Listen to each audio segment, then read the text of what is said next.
Glad to be here. Agastya's basic mission is to spark curiosity and creativity at the student level and to a certain extent the teacher level as well.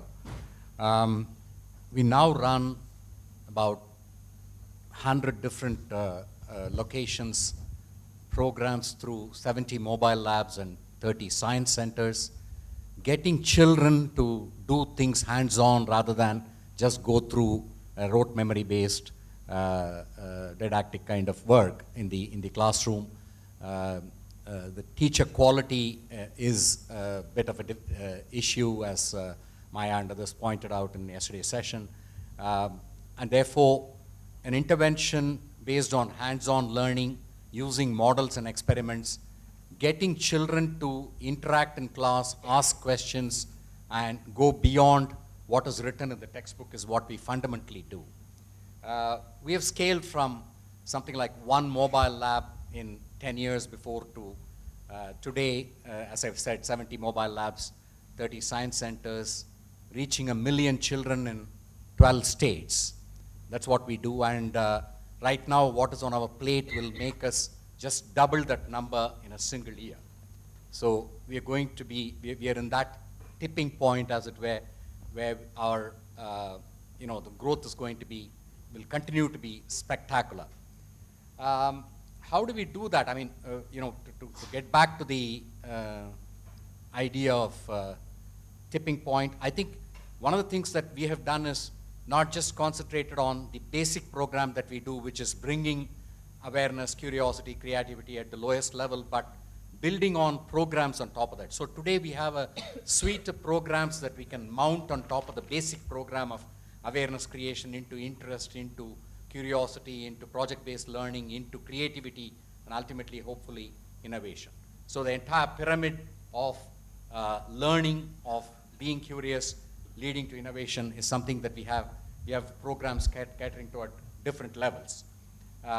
The second thing is the coverage and the geographical concentration that we have done earlier versus now, trying to go to other states and making sure that ecosystems are created, or if they exist, we become part of that.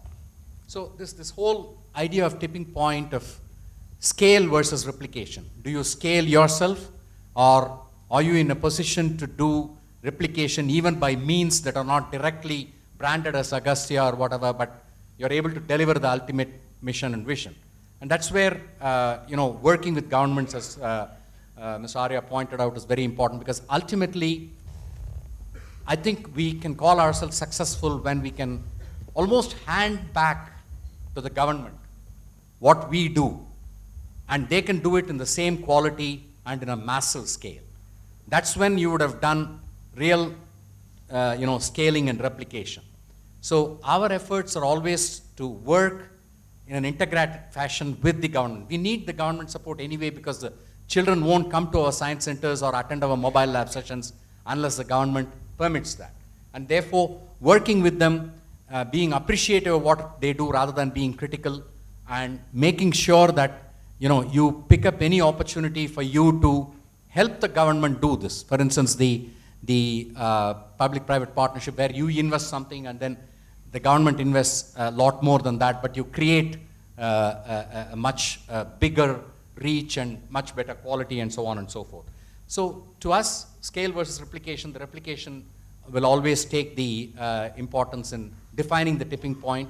And then of course, the other thing that we always look for is, do we now have the confidence to grow, scale, replicate, where we have strategies from financial to human resources to managerial ability to hardware, software, infrastructure, all of that, the strategy and the execution capability to overcome these constraints, and you're able to do that in a kind of a process-oriented fashion where I can replicate in the next state serious numbers of either mobile labs and so on. One of the things that I would like to point out is that constant innovation is the key. We had the campus in Kuppam in Andhra Pradesh. From there we went through the mobile lab route, We went to science centers where more work is done. And then we kind of understood that if this has to integrate with every school teacher, you've got to provide a mini lab practically every day to every teacher.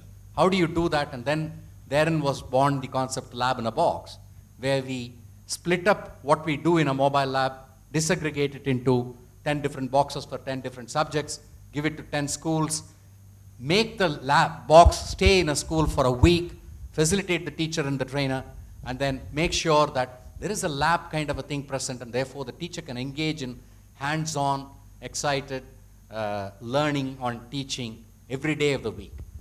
Can we reach all those numbers? I think working with the government, we can, and as I said, we are at the tipping point to make it happen.